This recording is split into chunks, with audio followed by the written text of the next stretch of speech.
Hi, everyone. You are listening to Radio Cherry Bombe, and I'm your host, Kerry Diamond, coming to you from New York City, where we are in the midst of the blizzard of 2026. This is the snowiest winter I can remember in a very long time. Wherever you are right now, I hope you're warm and cozy and safe. Today's guest is Ella Quittner, journalist, mom-to-be, and as of tomorrow, cookbook author. Ella's book, Obsessed with the Best, 100-plus methodically perfected recipes based on 20-plus head-to-head tests, drops tomorrow. Ella's title is perfect because I am completely obsessed with her book. It's one of the most interesting and unique cookbooks that's crossed my desk, maybe ever.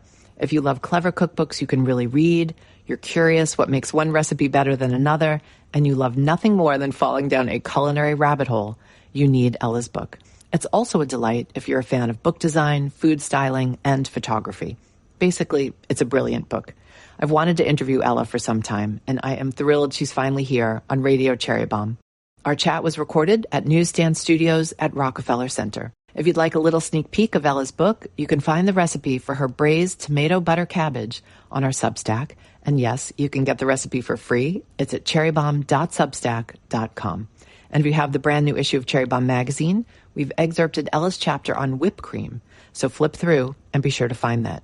Who knew there were so many ways to make whipped cream? Well, Ella knew, and that's why we love her. Stay tuned for Ella Quittner. What else? Thank you to everyone who joined us at Shopify in Soho last weekend for our Bomb Squad Bazaar. We had a fun launch party for our new issue. Thank you to Kerry Gold and Veuve Clicquot for their support.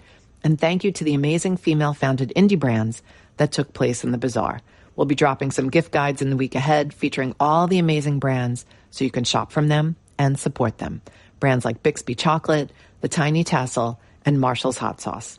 Also, big thanks to the authors who took part in the talks and panels, including Padma Lakshmi, Peter Sam, and Chloe Crane LaRue. We'll feature all their titles in the gift guides as well. Now, let's check in with today's guest. Ella Quittner, welcome to the show. Thank you for having me. I'm so excited to be here. I am so excited. I have wanted you on the show for a long, long time. And I reached out to you, I think, in the fall. And That's you right. were in a writer's room. That's right. In Los Angeles. I was. We'll save that for the end. We've got a lot to cover regarding your cookbook, Obsessed with the Best. You announced some really good news on social media last week.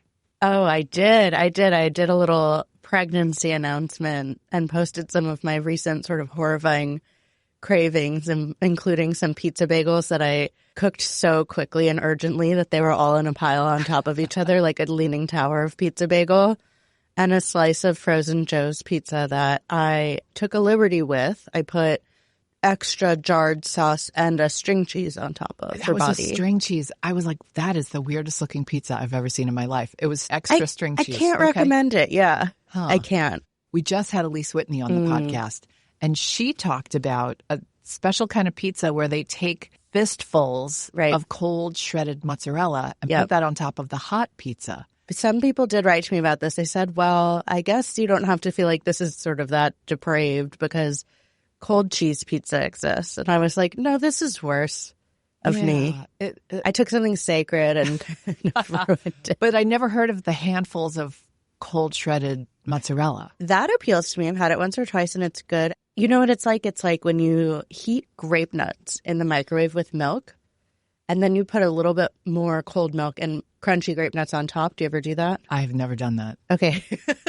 But tell me more. I'm intrigued. This. No, it's good. It's like a textural contrast and you're sort of celebrating the ingredient at its purest form as you're enjoying the cooked form. It's like, you know, when you're cooking and you eat like a little bit of cold mozzarella, if you're eating pizza, it's like doing that at the same time as you're having the finished dish. I didn't really know that whole textural contrast thing until I started dating a chef. Okay. But I think they sometimes take it too far. Yes. I don't necessarily want lots of different temperatures in one dish.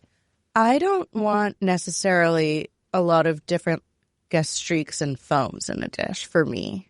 Although I take that back. A la mode, I'm fine with that temperature contrast. I like some temperature contrast. I like a room temp marshmallow on top of a hot, kind of really thick hot chocolate. Or I like a cold whipped cream on hot chocolate. Not a torched marshmallow on top of hot chocolate? So no. I feel like the texture of a torched marshmallow, it's getting on my lips. It's causing a big drama. People are looking at me and trying not to look away in horror. I just am like, let's do a cold marshmallow and it's melting in. What's the place, Glacé on the Upper East Side. Have you stood online? I have not. They're beautiful. My nieces really, really, really wanted to try it, so I stood online for a silly amount of time. And? It was very sweet. Okay. I think my top hot chocolate you should bring your nieces to is Pisolino. Have you had that one? No. Bar Pisolino has hot chocolate? And it's essentially just melted chocolate. Ooh. Okay. I love everything Rita and Jody do down there. So. Right. And not about to have a spritz because it's, what, today? -4? Right. So, no spritzes, just hot chocolate. Okay, love that. That's a good tip. The best hot chocolate in New York doesn't exist anymore, and you might be too young to have had it, but the City Bakery hot chocolate. I remember it, and I remember I worked on Wall Street at the time of this memory. They released an annual calendar of flavors, right? In February, was it? I remember that. Or January? And every day they would have a different variation of hot chocolate. You're in a corporate job. It's like there's nothing to look forward to unless someone's brought in bagels. And I remember some people would huddle around the thing and be like, who's going today? What are we getting? It was the highlight kind of the day because we were maybe 5 blocks from there. End of an era.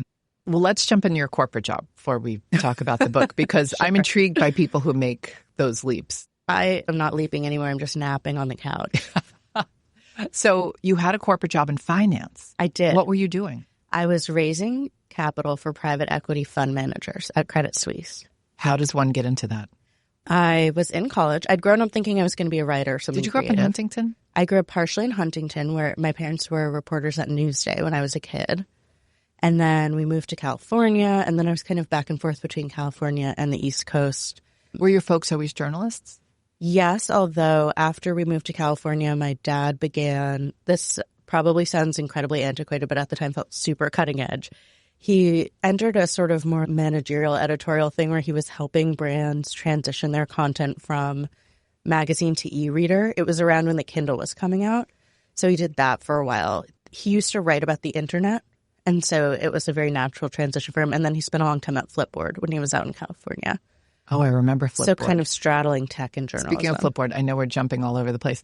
I can't remember if I said congratulations about your baby news. So just saying congratulations to wrap a bow on that, but very excited for you. Thank you so much. And did you manipulate that photo? No, it's a real photo, not a deep The baby looked like Isn't a gingerbread crazy? Person. She's doing a bit. She's just like her mom. She's a ham.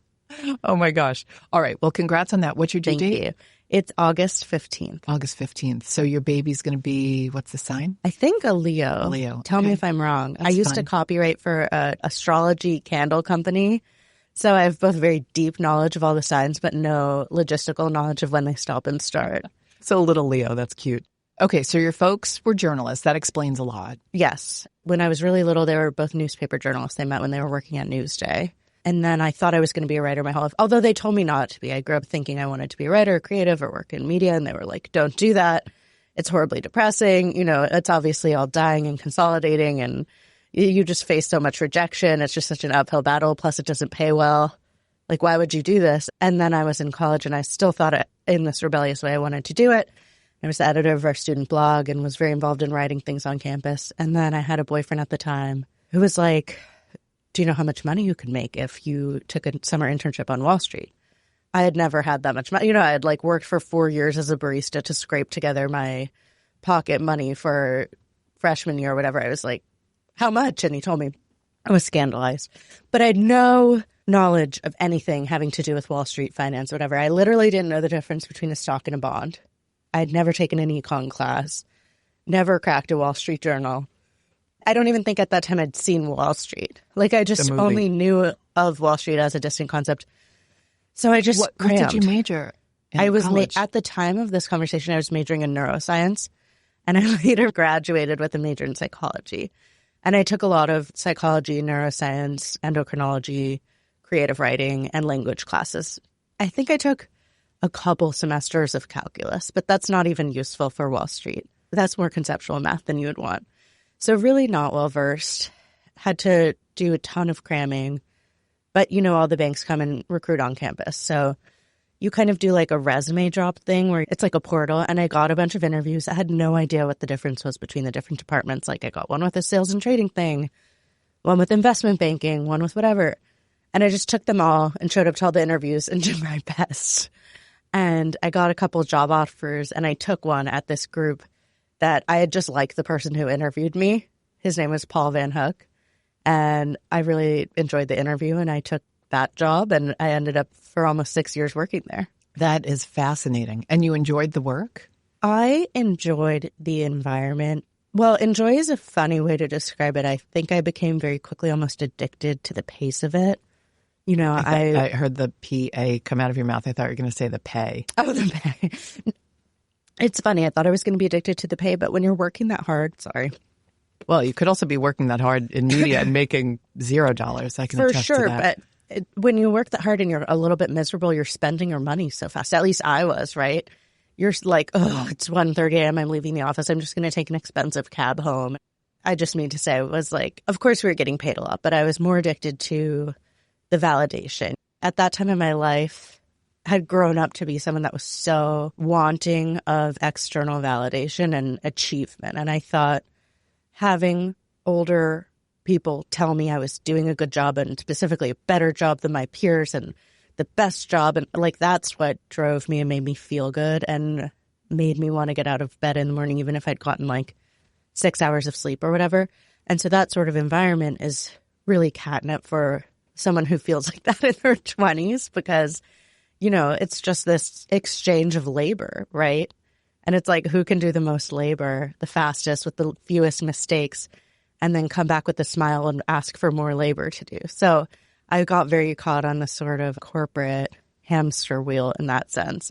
And I loved my colleagues. I'm still good friends with several of my colleagues from that time. We had so much fun. You know, we were doing the same thing over and over again, and there were variations, like there were different kinds of funds, and they were in different cities, so we were flying to different places. And the specific content was different each time, but it was quite repetitive, the work. And something about that made the humor really creative and palpable. I just remember my friends and I were always laughing really hard in the bullpen. And we had a lot of jokes, and we all knew everything about each other's clients and everyone's deals. And it was the type of humor that feels cynical and satirical, like a show like Silicon Valley or whatever, where you all realize what's sort of boring and silly about what you're doing, and you're able to laugh about it on a different level. And I loved that. It reminded me of growing up with my sisters. I really enjoyed that, and then I enjoyed the validation and I guess the pay. We'll be right back with today's guest. We just dropped the latest installment of our Substack series called So You Want to Open a Restaurant. February's essay is all about money and how the owners of 16 different restaurants, bakeries, and cafes raised money to open their doors. I was curious because when I had restaurants, I had no idea how to raise money. So I maxed out my credit cards, emptied my retirement account, you know, all the stuff you probably shouldn't do. I was curious how other folks did it. Be sure to check it out at cherrybomb.substack.com. The restaurant business can be so challenging and isolating, as I learned the hard way, but it doesn't always have to be that way. That's the idea behind my series. And if you're in the biz or thinking about opening a place, I hope you give it a read. Thank you to the folks at Square for their support. Speaking of Square, for this year's Jubilee Conference, Jubilee is taking place here in New York City on Saturday, April 25th. Hopefully you all know that. We are offering for the very first time a Jubilee Business Owner Pass. These tickets are available at a special rate of $198 for hospitality owners, thanks to the generous support of Square.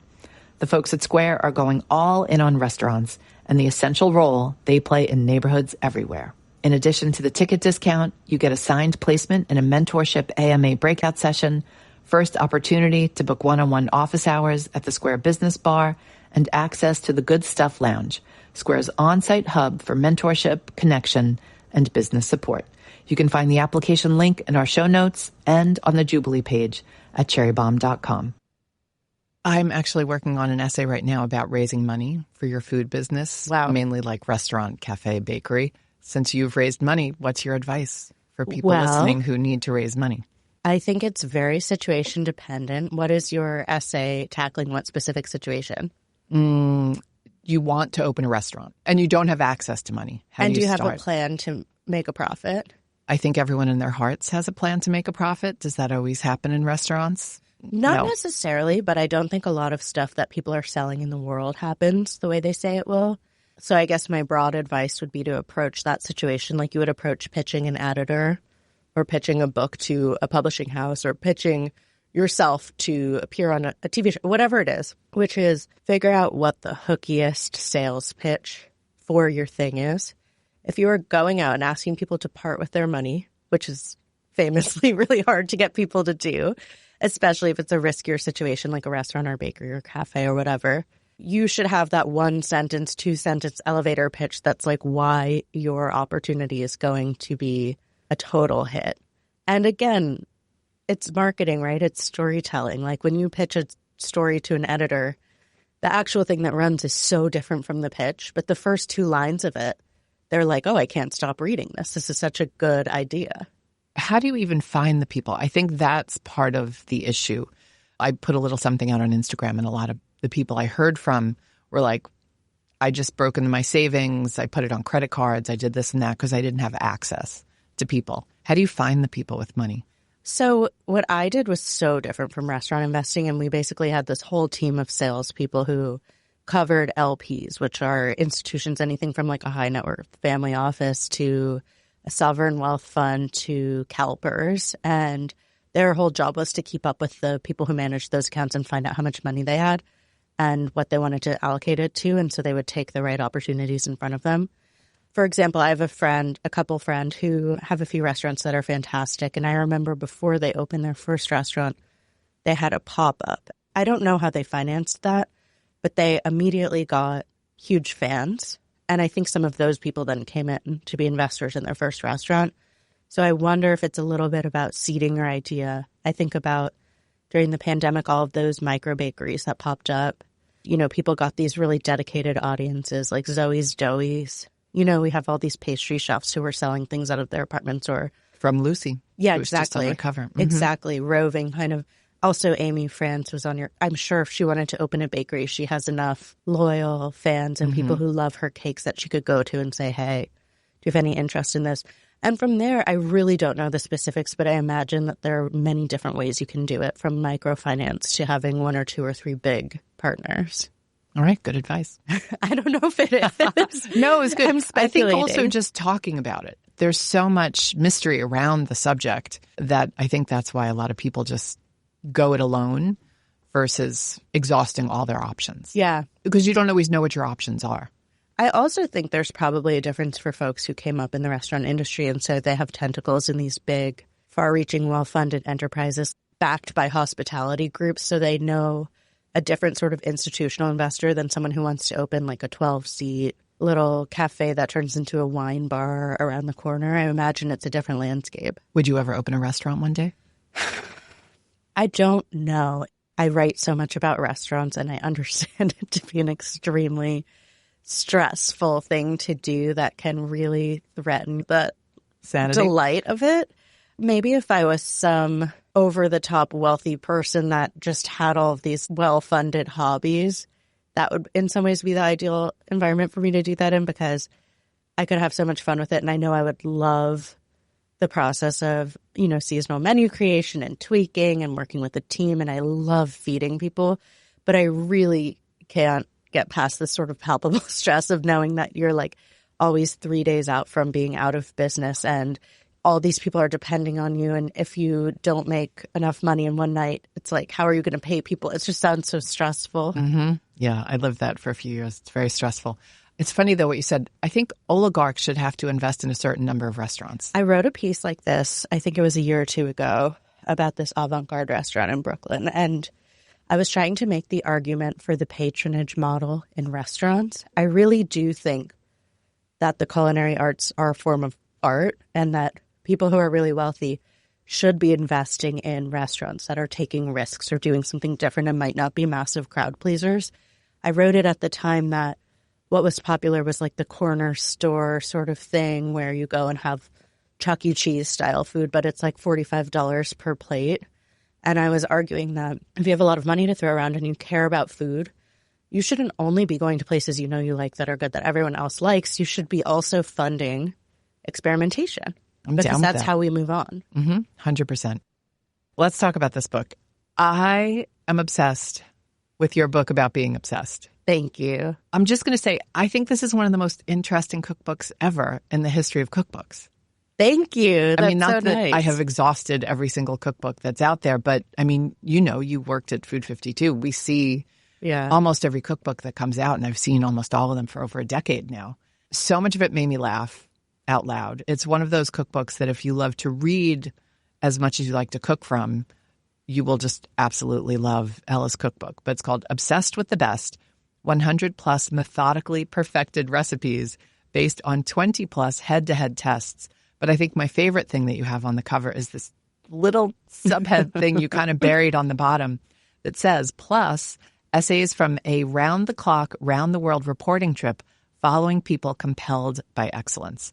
And then you wrote, why am I like this? And if you have an answer, reach out to my therapist directly. That was going to be my first question. Why are you like this, Ella? I don't know. I wish I knew. You put it out there for the whole world to ask you. I've been obsessive my whole life. I was just having coffee with my editor the other day, and somehow it came up. I was like, oh, your kids don't have phases? Yeah, tons of phases. I had a shark phase where I was obsessed with sharks. I was sort of terrified by them, but obsessed with them, and I did a lot of research. Then I had my freshwater shark phase. Then I had a king tut phase. And I had sort of they're Helen freshwater Keller sharks? phase. Yeah. That's terrifying. There's is it called a bull shark? I can't remember. One of the deadliest sharks, allegedly. I don't know. This is from when I'm 8.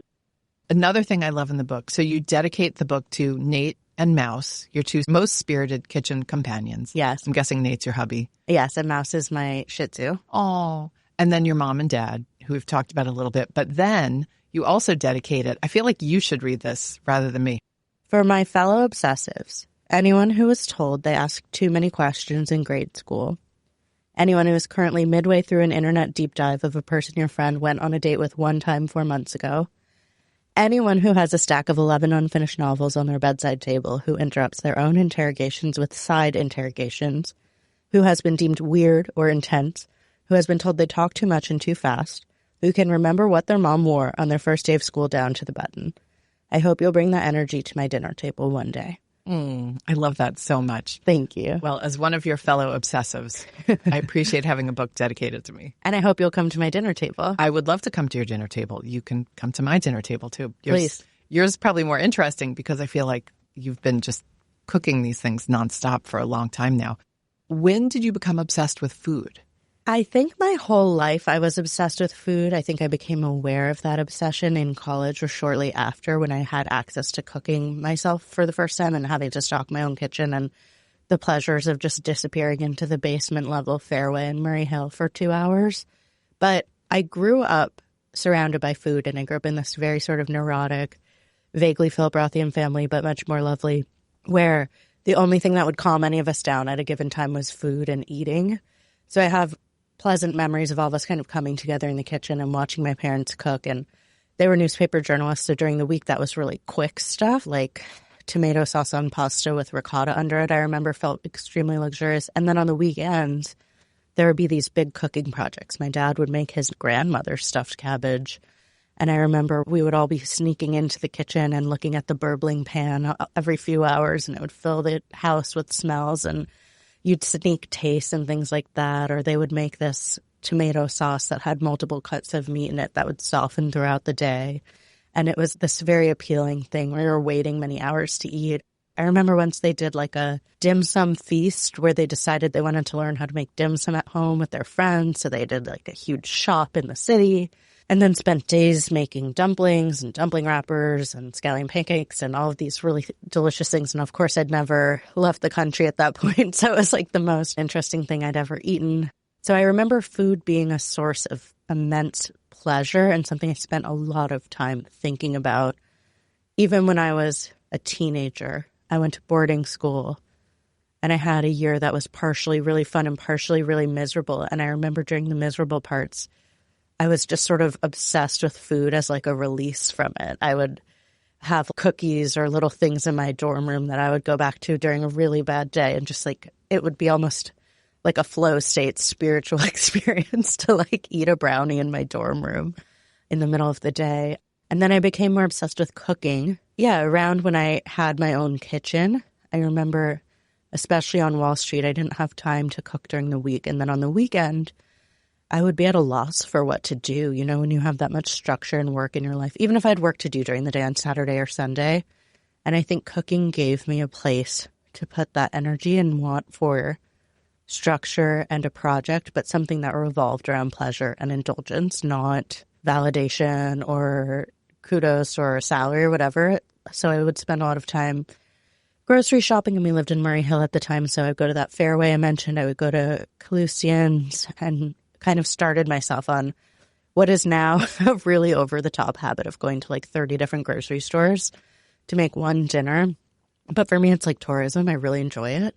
I'm the same. I don't like clothing shopping, but I love to go to Murray's, Florence Prime Meat, Citarella, the Farmer's Market, and like 6 or 7 other specialty stores to make like a single roast chicken. So I started on that, and I remember I'd make a lot of soups and things that I could keep in the fridge during the week, which kind of served as a reminder to, even when I was really busy and then out of that zone again, that I had found a way to access sort of being present and experiencing pleasure, even if it was fleeting for like 3 hours on a Saturday. When did you start doing these tests that you became known for on Instagram? You would take one thing, like a pancake, a chocolate chip cookie, something like that, and you would do over a dozen variations of it. Everything was art directed so perfectly, and it really was a wonder to behold. And that's how people in food, I think, started to pay attention to you, because it was like, who is she and what is she doing? What is wrong with her? I worked in finance for several years and eventually left for a job at Food 52. And it was this funny moment where I had gone from this career with so much stability where I could see myself there forever and had a total path to health insurance until I retired kind of a thing, to going to one of the most unstable, terrifyingly chaotic environments of all time, which was collapsing media, where people were constantly getting pulled into conference rooms with no notice and then ushered out without their laptop in tears, kind of a vibe. I immediately was like, what have I done? I have to find some way to at least keep this job for like a few months. You know what I mean? I can't have given up my stability and then immediately be complete. Like I was just terrified. So I went into the back end of our CMS at the blog I worked at the time and sorted by most comments to least. And one of the top posts with the most comments, like hundreds of comments, was some article that was like how to cook bacon or something, or the best way to make bacon or something in that nature. And everyone is just arguing in the comment section. It's like a total food fight in the comment section. People are like using harsh language, telling each other they're really stupid. How do you not know about this? This is the best way. The author clearly missed this, by the way. Has the author ever even made bacon? I was like, oh, people really like to argue about the best way to do something. This is how I'm going to do it. This is how I'm going to make myself slightly indispensable. So I pitched an article called The Absolute Best Way to Cook Bacon. It was like a studio apartment.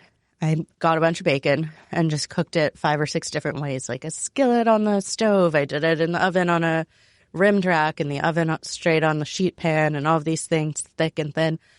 And immediately it went viral as soon as the post went up, with people being like, this is so stupid. She missed everything. She doesn't know how to make bacon. And by the way, the best way to do it is this. And my grandma dips it in cornstarch. And how have you not tried doing this?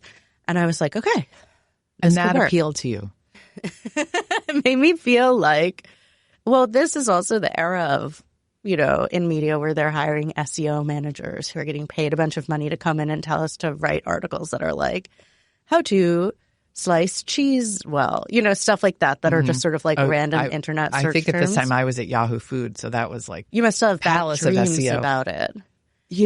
I just sort of checked out mentally when they would start to talk about SEO, because there was still a piece of me that was like, a story will succeed if it's interesting, regardless of what you're trying to explain to me about search engine optimization. Do you still feel that way? Yeah.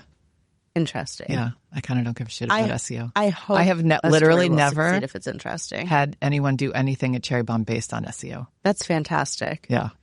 So I was in the exact opposite boat. I'm like the most junior person there, just clinging to my job for dear life. And so I said, okay, that worked. And I kind of pitched it as a column. And so every couple of weeks or whatever it was, I would do one of these in my apartment and, traumatizing my then boyfriend to various degrees, like the hard-boiled egg one.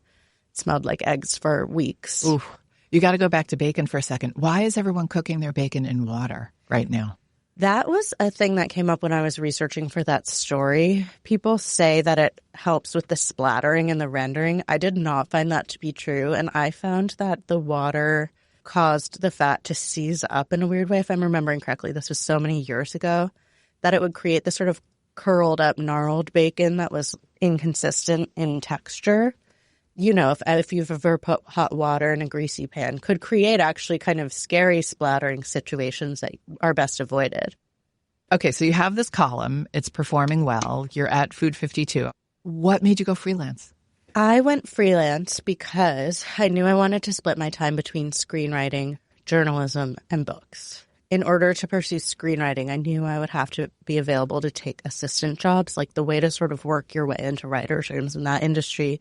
I mean, there's a couple ways, but the way I could see being feasible for me is you take jobs as a showrunner's assistant, a writer's assistant, and there are these kind of itinerant 3-ish month gigs that sometimes you move to LA for, sometimes they're in New York, or sometimes they're remote around the time of COVID, but you have to be available to work Monday through Friday, like, you know, kind of long hours, regular work hours. So I knew I wanted to be able to do that and be applying to fellowships and stuff that would take me to places for 2 weeks at a time or whatever, things that you can't do if you have a full-time job. And I wanted to write about more than what I was writing about at Food 52. So by then, there had been some restructurings and people had been let go and people had been hired. And I think that my job title had changed from food writer to, I think that they had wanted me to write about home and design. And also they had at the time, I'm not sure if they still do, this line of products called 5-2. They were like in-house culinary products. They wanted me to write articles about those. And food was sort of like an afterthought on my beat. And I didn't want to write about those topics. And I knew I also wanted to write about more than just food in general. Like, I've come to find a beat that's a little bit more like the intersection of culture and food and people and sort of like bizarre trends or weird stuff and what's going on that's making you raise your eyebrows. And that was not something they really covered in general. That's sort of more like a newspapery type thing. So I wanted to be able to do that and pitch that and also be available to take full-time jobs in screenwriting and work on book proposals. But I left like seconds before the pandemic. So the timing was horrible. I remember it being like March 10th and I was like, oh no. Oh no, Ella. Because I think maybe like 2 months before I left Food 52 and I'd managed to eke out a few little arrangements. I think I was writing a column for Man Repeller at the time, maybe like a snack critic column. And I had a few other little relationships I'd carved out where I was like pitching and stuff. And then, of course, when the pandemic hit, you get these mass emails that are like, hello, we're no longer accepting any freelance contributions and our budget is completely on pause and we've let go of half of our staff. And you're like, oh. Oh, gosh. So what did you do? Did you work on books? Did you work on some screenplays? I wrote 2 screenplays. I wrote the first draft of a novel. And I kept pitching. I think I did, over that first year, manage to land a few things. You were productive. Which turned, well, what happened to I the was screenplays? panicking. One of them I still think about doing. It was actually, you'll appreciate, it was a 30-minute comedy that was sort of set in the Bon Appetit test kitchen, a fictional version of it. And it was sort of like a two-hander. I think this was before Hacks came out, but it was sort of, I would comp it to Hacks now. A two-hander where there was sort of an older woman who was the star of the test kitchen, and she was really lovely and wonderful on screen, but off screen she was like a total bitch. And in the pilot she gets kind of canceled in the hot mic situation, and this young woman has to come in to become her sort of youth whisperer, but she's going to all about Eve her. So that one I still think about doing something with. Were you upset when you saw Hacks? No, because it's so different. In fact, people talk about that a lot with screenplays and TV, but actually a lot of stuff that overlaps in TV to me is good because it means like, okay, I see the bear. That means there is an appetite for some sort of restaurant show. Obviously, if it's the exact same concept, that would be a bummer, but largely there's room to develop multiple stuff at once. And the other one turned into the novel that I wrote the first draft of, which I'm working on. It's so funny because it's like 5 years later, but I'm hoping to take out later this year, a later draft of it. So both things ended up being projects that I really wanted to stick with. And the novel, is it food related? Tangentially, it's a thriller that's set in 2 timelines in this strange hometown where I grew up in Northern California, where like tech money meets old hippies who sleep on their porches in linen pants. And a woman in her early 30s is brought back to investigate basically an unsolved disappearance of her best friend from when they were 15.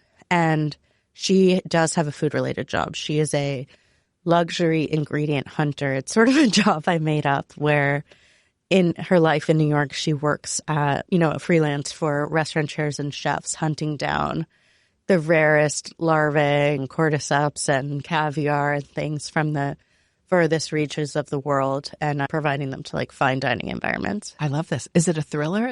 Yes. It's a thriller. Okay, so it's not funny. I think it's cynical and a little funny. It's not like a straight comedy, but it's meant to be, funny. And she's cynical and she's sarcastic. She's the main voice in it. But it is largely dramatic because it's like centered around this disappearance that she has all of these complicated feelings and memories or lack of memories about. And she's getting sucked back into figuring out what happened. That maybe something she blocked or what have you. Wow. Are you a true crime fan? A little bit. And I'm a really big thriller fan. I'm a false crime fan. False crime. I never heard that term before. I don't think it exists. And then you were in a writer's room this fall. Yes, last year. I was in a writer's room from February through August. For folks who have no idea what a writer's room is, explain what that means. That is something that exists for TV shows. So most of the TV shows that you would watch are not typically written by one person. Usually there are one or two people who are the showrunner, who are like the boss and whose vision it was and who created the concept. And then they'll hire a team of writers and you meet every day and talk about what should happen in the season. And then once you nail that down, you talk about what should happen in each episode of the season. And then typically those episodes get assigned out to each writer and they go off and write those episodes. And then everyone notes them and revises together and stuff like that. It sounds a little exhausting to me, having that many opinions. I'm sure if I was the showrunner, I would be able to better answer that. But as like a junior writer, I'm like, no, it's great. I don't know. I loved it. I dream about having that for my own private work. Even when I'm working on an article or something and I'm stuck, I'm like, I wish I had 6 really smart people to talk about this with. You know what? It's funny that I say that because I love a newsroom. Yes. I mean, I grew up in newsrooms like your folks and missed that so much during the whole pandemic. It's sort of like, the Monday pitch meeting in a newsroom where you sit around and you hear everyone's ideas. It's kind of like that. And then you get your own ideas and you're iterating on their ideas and it's very collaborative. And also people are pretty good in a writer's room, so it doesn't feel like you're getting a lot. It's not like being in a class in college where you're like, okay, I don't need this person's. You know what I mean? I'm sure it can be, but for mine it was fantastic and I thought everyone's opinions were great. So it was only ever so helpful and cool to hear everyone's ideas. I want to go back to the book. I need everyone to go buy this book. Thank you. When it comes out. I saw you are doing a book tour. Yes. Tell us when it starts and where you're going. It starts in New York. I have an event in Brooklyn at Books Are Magic on Montague on February 26th. With Sola, right? With Sola Awali. I'm very excited. And then may or may not have a bakery pop-up or a dinner that week, TBD. And then I'm going to LA. And I have an event at Now Serving on March 5th. Love them. And I'm doing a Botanica pastry pop-up that Sunday. And I may or may not have a dinner and another thing that week as well. Oh, and I love Botanica. Love Botanica. Mm-hmm. Then I go to Seattle and Portland and San Francisco and Marin County, where I grew up partially. And I finish in Sacramento, which is great. Got a special place in my heart. Is that where your parents lived when you would go back and forth? No, they lived in Marin, but my older sister lives in Sacramento, and I've spent a lot of time there. And I got to write a story, I think a year and a half ago, about how the food scene in Sacramento is just so over-the-top fantastic. How should we work our way through the book? Literally start to finish? So the book is organized around these head-to-head tests, and there are 24 of them. Each test, which will focus on something like the best way to cook cabbage or the best way to make yellow cake or buttercream frosting or pancakes, states a mission at the top. So for pancakes, it's like fluffy, tall, souffle-like pancakes that are still crispy around the edges and don't require any special equipment. I'll go into my test. I'll report the findings. But if all of that sounds horribly pedantic and boring to you and you just want to know what I think is the best way to make that kind of pancake, you can flip right to the mother recipe in each section. That's what I call the recipe where I condense basically the tips and tricks I tested that worked best and worked together well to create the least fussy, most efficient, but also most effective in producing flavor and texture recipe. From there, each section after the mother recipe will have a few other recipes, which are either the mother recipe plus something, or they're totally different. Like if there was a technique I really liked, but it didn't really fit the mission, or combats or fights with the core tenets of the mother recipe, I would treat that as a totally separate thing and say, by the way, yes, if you have a head of cabbage, you should do it the way I say in the mother recipe. But if you're really tired and you buy a bag of shredded cabbage from the cold section and you just want to turn that into dinner in 20 minutes, here's what to do with that shredded cabbage. Or here's how to take vodka sauce but turn it into soup if you want it to be a whole, hearty, kind of cozy dinner. So you can use it like that. If you like to cook but feel like you're just in the mood to hang out with the book, there are actually reported kind of culture essays throughout it as well. So you can totally treat it like a nonfiction book and just sit in bed and flip through it with a glass of wine or a cappuccino. And I recommend snacks. There are also a ton of really low-lift recipes if it sounds intimidating. There's like a whole chapter that will be in Cherry Bombe this month, which is all about how whipped cream can and should be the whole dessert.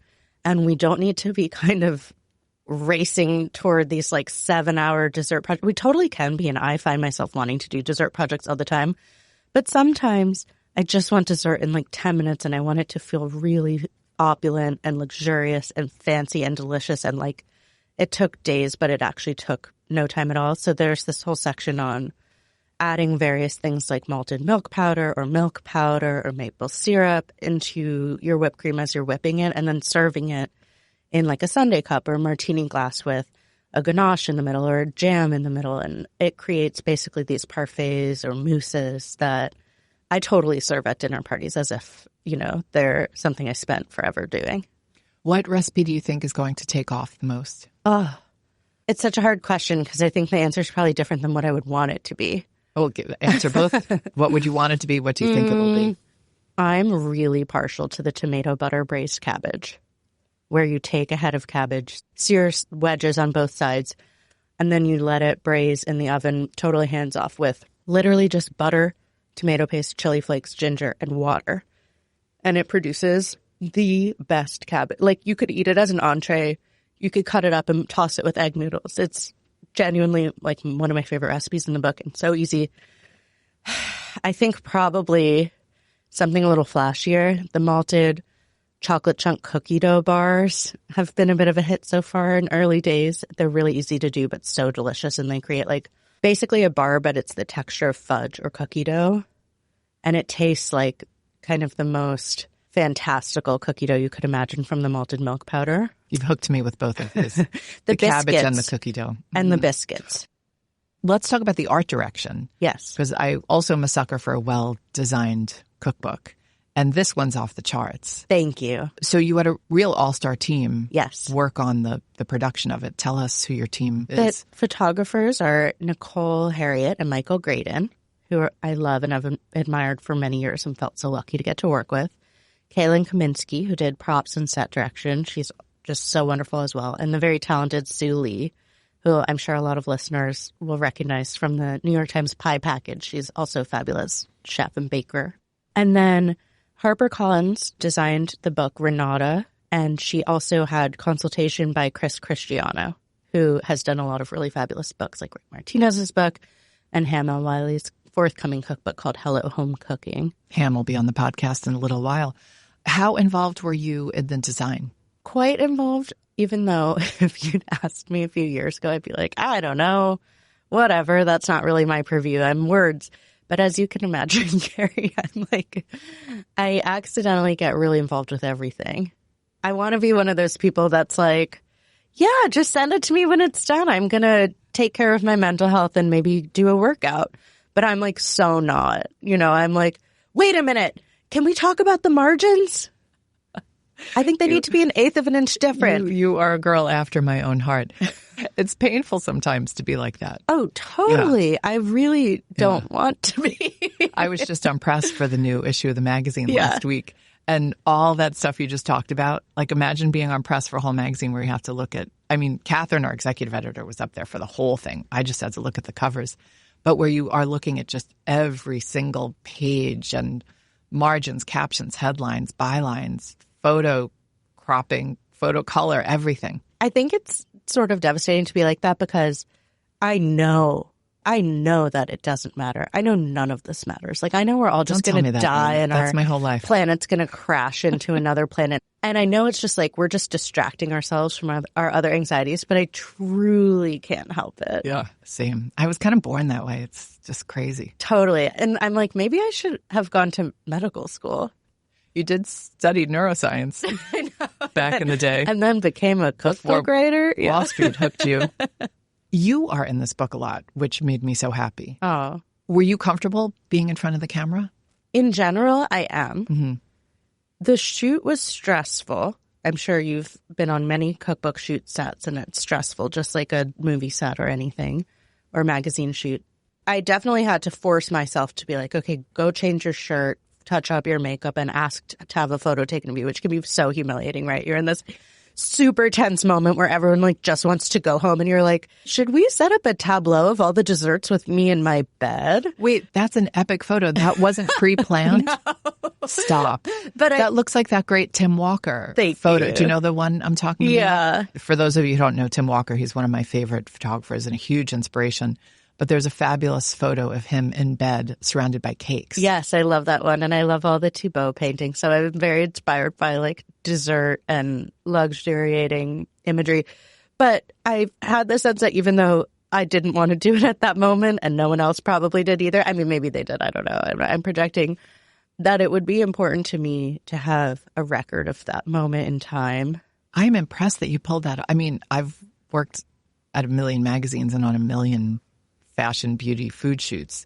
Like that looks like a photo that you had pre-planned and spent the whole day on. The team was just so talented that actually that just came together really randomly. And I was like, Kaylin, could you please come look at my pajamas? I know they're not exactly props, but like, what do you think?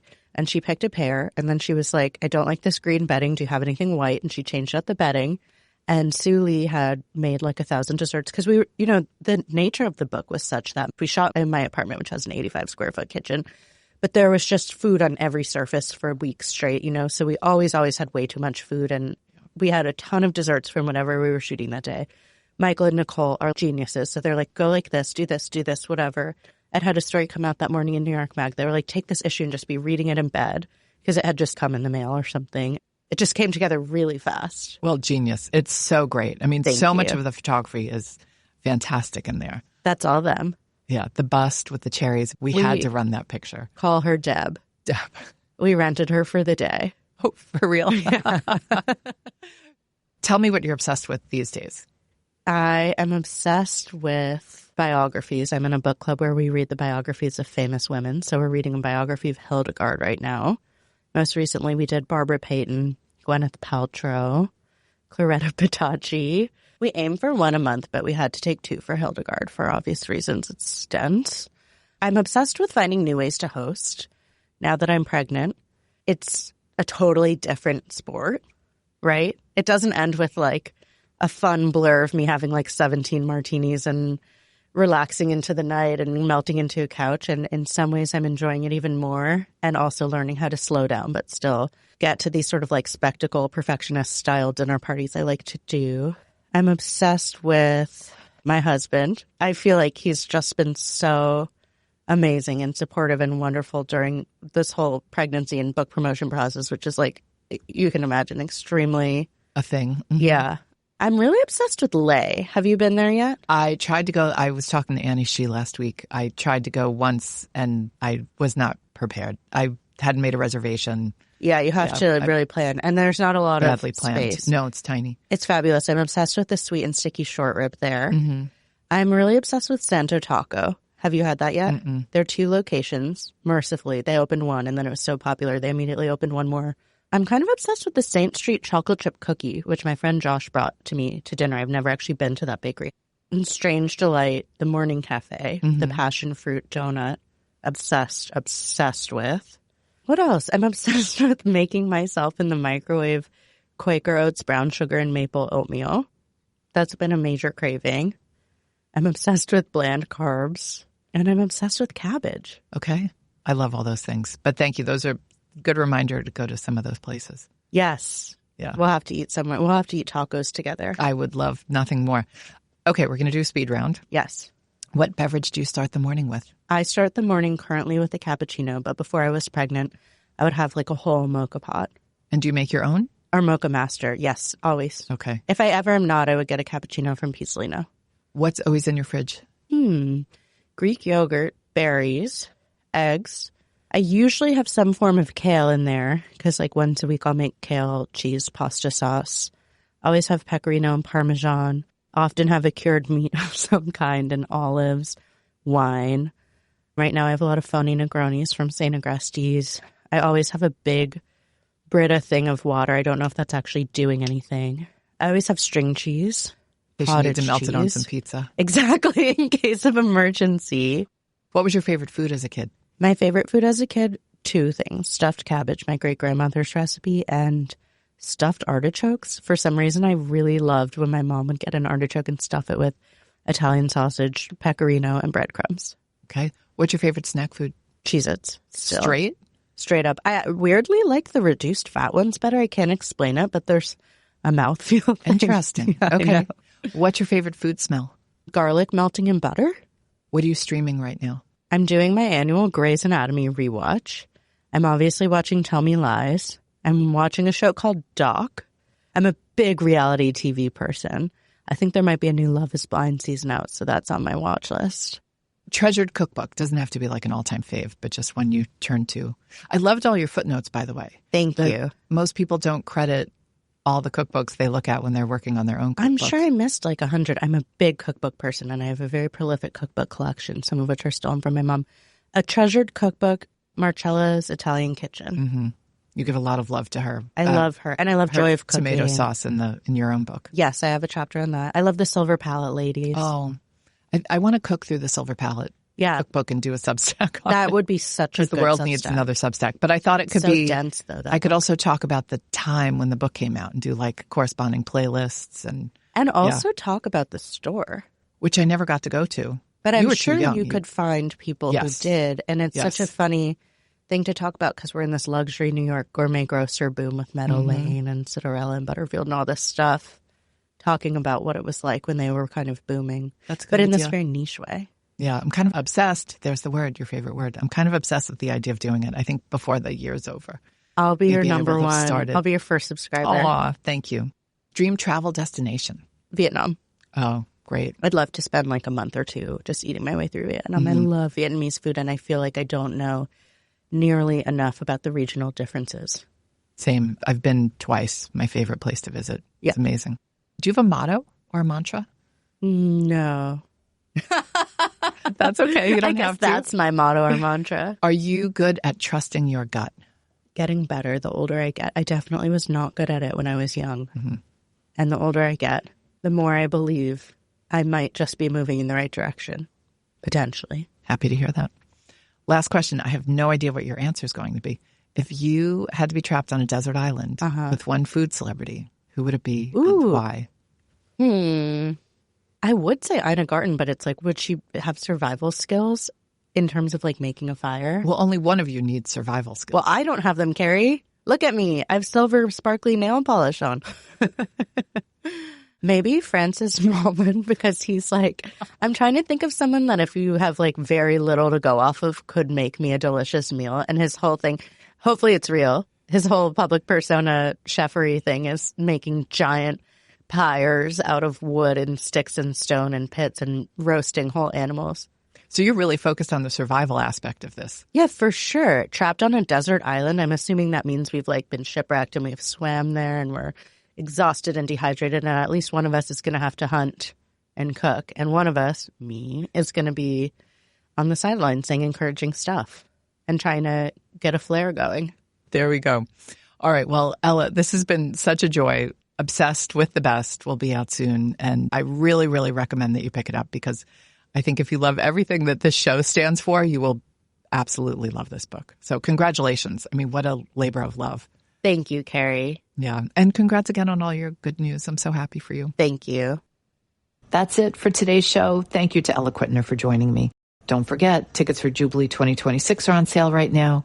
You can apply for the Business Owner Pass, and the new issue of Cherry Bombe magazine just dropped.